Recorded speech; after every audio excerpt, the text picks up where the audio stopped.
Welcome. I'm Leslie Canham. I'm Mary Gavoni. I'm Linda Harvey. I'm Olivia Wan, and together we are the Compliance Divas.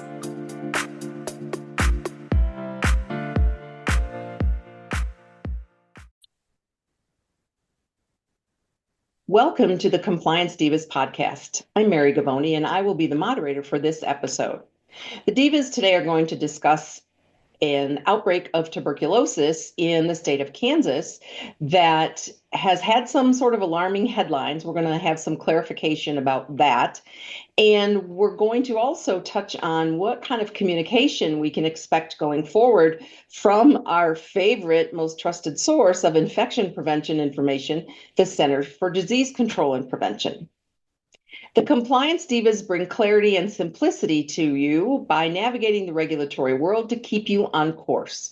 You can subscribe to the Compliance Divas podcast through your favorite podcast channel or on the Compliance Divas website, thecompliancedivas.com. The resources we mentioned during this episode can be found in the show notes on your podcast app. Please, when you're finished listening, scroll down to the end of the episode and leave us a review or some comments.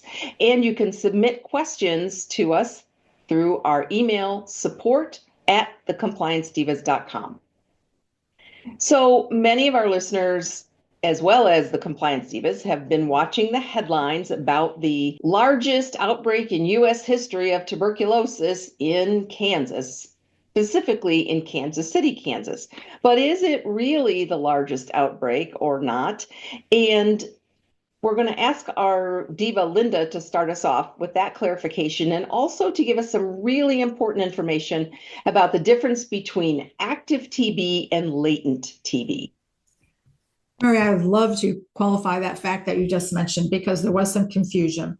And it's actually these cases in Kansas City are actually the largest ongoing outbreak in the U.S. over a one-year period, not in history in general. So it's over a one-year period. And that's still very concerning, Mary, because there's already been 2 deaths.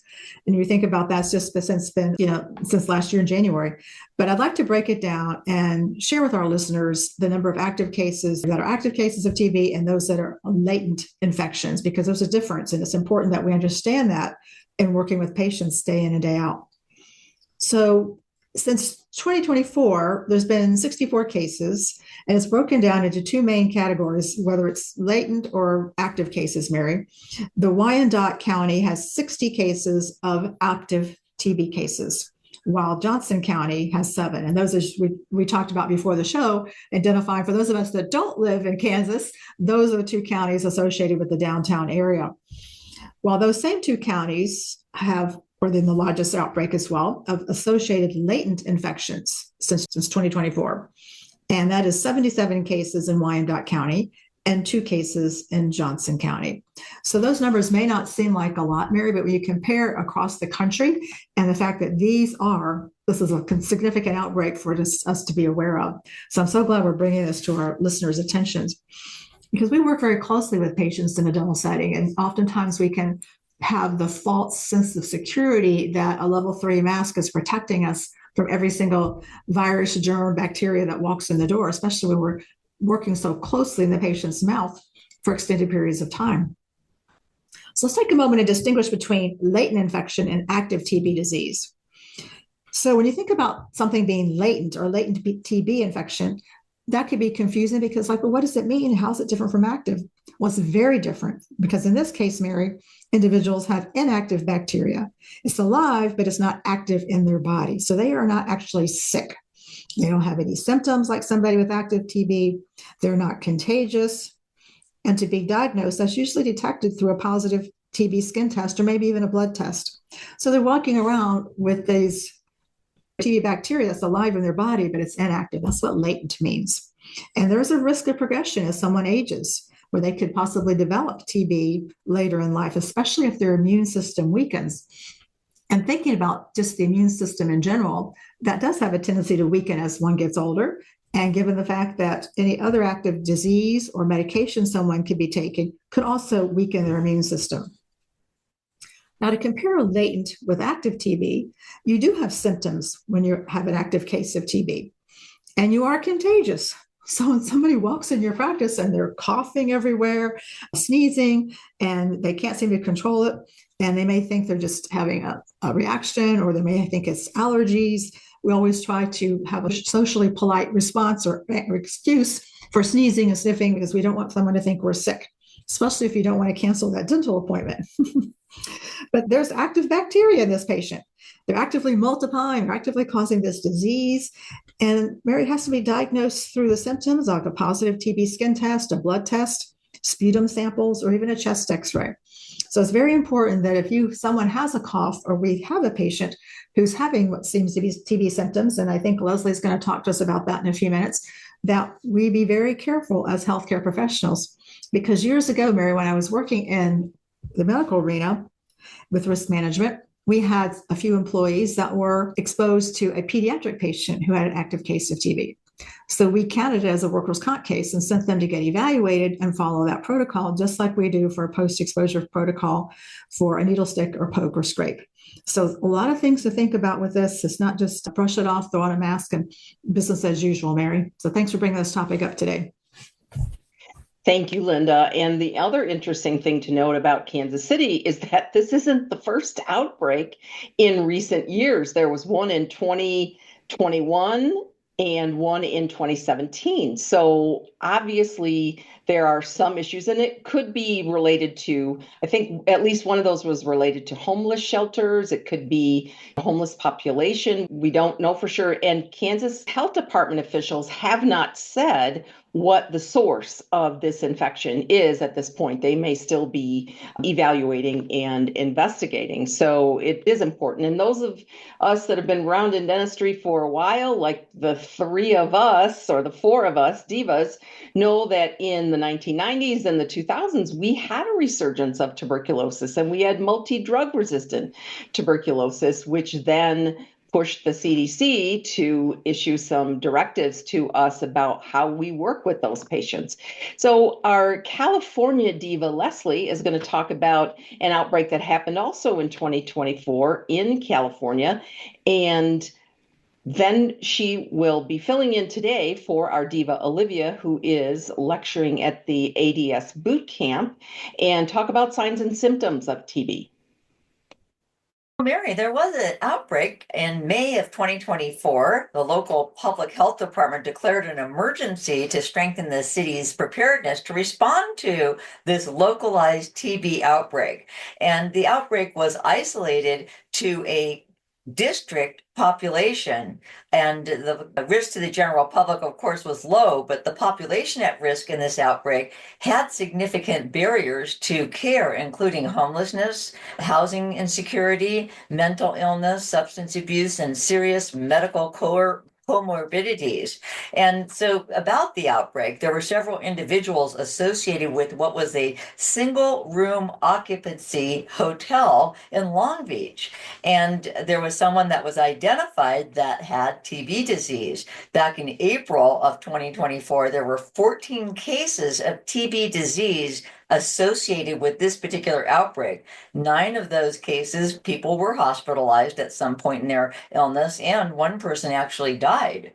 So again, to protect the privacy and follow HIPAA regulations, the Public Health Department did not disclose the name of that hotel. But through the course of the investigation, the staff at the Public Health Department identified that there were approximately 170 people who had likely been exposed to TB, and they were in the process of contacting them to get that blood test or skin test and chest x-ray. Those who were found to have active TB or latent TB infection are going to be provided treatment. So it's interesting that this is something that has been on our radar recently. And just to kind of qualify a number of cases, in the United States, there isn't a large number of cases, if you could say that under 10,000 people, considering the population of the United States, is not really large. There was a low number of individuals, so there was around 9,633 cases in 2023 or 2022 that we could document, but there was a lower number in 2019 to 2020, where it fell by 19% to 7,170 cases. And another thing I wanted to point out is regarding that case that was in Kansas. You mentioned, Mary, that there was an earlier outbreak, and that was in 2021, 2022. It was a multi-drug resistant tuberculosis, which is uncommon and usually occurs in the United States of US born citizens, and they're very much unlikely to get infection. But when other individuals come in from other countries, that's where they may be bringing this bacterium. So this multi-drug resistant TB outbreak involved 13 people with active disease and 9 with latent or inactive TB infections that were identified within 4 Kansas households in 2021, and included multiple US born children who became infected in Kansas. One person in a neighboring state with an epidemiologic connection to the Kansas outbreak was also identified. Thank you, Leslie. And we'll have you continue in Olivia's place. As I said earlier, she is lecturing and representing the Compliance Divas at the ADS boot camp this week. So can you explain for us what are signs and symptoms of TB? What is the risk to the public versus the risk to dental health care professionals? Oh, absolutely, Mary. And I'll shout this out for Olivia today. The signs and symptoms of TB. So symptoms of active TB depend on where the TB germs are growing in the body. So common symptoms of active TB include cough, pain in the chest, and coughing up blood or sputum. People with inactive TB, also called latent infection, do not have any symptoms of TB disease and cannot spread the TB bacterium to others. So let's take a look at the signs and symptoms of what we could see if there was an active TB case. And I just want to remind everyone in California, our OSHA requirement for OSHA compliance is there's an aerosol transmissible disease standard, and dental practices can be exempt from this standard, unlike bloodborne pathogen standard or hazard communication standard. The ATD standard says if you screen patients for aerosol transmissible diseases, then you can be exempt from the standard, but you have to screen, you have to have written plans in your injury and illness prevention program, and you have to train your team on how to screen for aerosol transmissible diseases. And what's an interesting point, Mary, is that they used the 2003 CDC guidelines for dental healthcare settings with the recommendations on how to screen for TB as how they recommend that we screen our patients in California to be exempt from the standard. So what would be the signs that we'd be screening from? Well, it could be an active TB disease that's in the lungs may cause these symptoms, such as a bad cough that lasts 3 weeks or longer, pain in the chest, coughing up blood or sputum, as I mentioned earlier. But other symptoms of active TB could be weakness or fatigue, weight loss, no appetite, chills, fever, and sweating at night. And symptoms that may be indicative of active TB in other parts of the body, again, depend on where that in the body is affected. So TB disease of lymph nodes may cause red or purple swelling under the skin. TB disease of kidney may cause blood and urine. TB meningitis, that's TB disease of the brain, may cause headache or confusion. TB disease of the spine may cause back pain, and TB disease of the larynx may cause hoarseness. Now, when people in dentistry are screening patients, of course, recognize that if you've been exposed to someone who does test positive for TB, then you need to take precautions yourself. And the CDC guidelines recommend that we take precautions in advance by, if we are in a community where there's a high risk of TB infection, higher than other parts of the country, and you can check with your public health department to find out if your community is among those, then you should actually have a tuberculin skin test to do a baseline to determine whether you have ever been exposed to TB and maybe you have latent TB, but it's also in use if you've been exposed to determine if the disease has progressed. So the CDC guidelines from 2003 are a very good document to have in your practice to include in your injury and illness prevention plan with your written plans on TB and also how to screen for aerosol transmissible diseases. Excellent job, Leslie, explaining that. And we tend to think of tuberculosis infections primarily in the lungs, and that poses the greatest risk to us in dentistry, but there are other forms of tuberculosis. The bottom line is that every dental practice, because of our exposure to aerosols and aerosol transmissible diseases, should have a TB screening protocol. It should be part of the questions that are asked on the health history. And if someone says they've had TB in the past, we might want to have a medical consult and get a little bit more information. As Linda said, that even if you have latent disease, it can recur. And so we just need to be cautious and make sure that we are following appropriate treatment protocols. If you have a patient that you suspect has tuberculosis based on symptoms, the prolonged cough, and if they tell you they've coughed up blood, hopefully the alarm bells are going off. And you know that you shouldn't do any treatment on that patient until they have been evaluated by someone at your local health department or a primary care physician, had a medical evaluation. And the only type of treatment that you might provide to somebody in that case would be emergency palliative treatment. If you are going to do that, it may be easier to have that patient treated in the hospital, just like we saw during COVID in a TB isolation room. But if it was very short duration, maybe you were going to reseat a crown that came unseated, wearing an N95 mask and only wearing an N95 mask, no level 3 masks, N95 masks. And the other issue is that the CDC in around 2017 updated some of their tuberculosis screening guidelines, and that includes a screening TB test, as Leslie said, a baseline upon hire, but before actually working in a practice. And many practices don't make that part of their onboarding protocol, that you should have TB skin test. And if that person tests positive for active disease, they cannot work in a healthcare setting. Linda, you had something you wanted to add. Mary, you raised the point about the medical history. And so that brings back to me, from the risk management perspective, is we have to be asking the questions. Just because the patient was either presented with a paper copy to look at or complete or to review, or whether it's on a tablet, many times over, we're asking the patient leading questions. Are you still taking X medication? Are you still taking this? Is your health history still negative? Those are leading questions where we're not giving them a chance to say anything else or being questioned in a way that, and I don't mean questioned in a negative way, of course, Mary, but it's questions or asking the patient, what else has been going on in their life.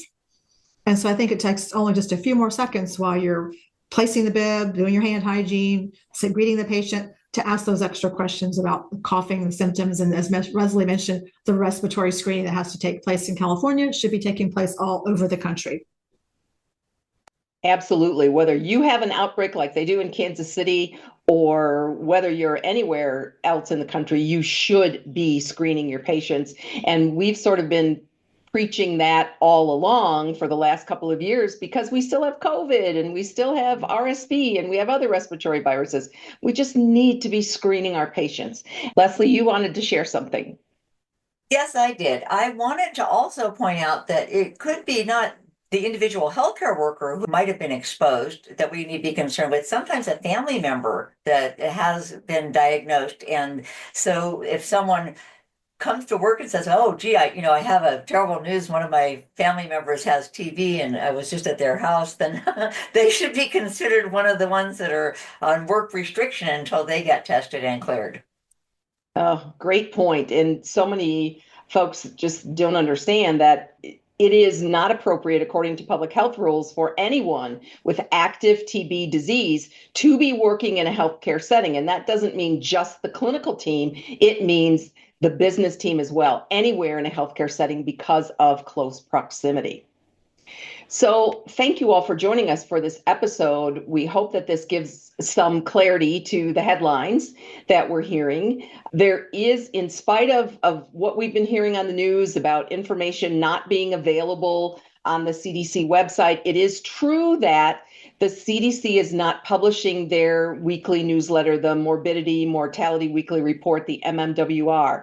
And currently the Health Alert Network, which we've talked about numerous times on this podcast, is not being utilized. But there is information about tuberculosis. There is information about other respiratory infections. So go to the CDC website, go to the Association for Dental Safety, and go to your local and state health departments. That's one of your best resources to know what's going on in your community. So make sure that you contact those resources.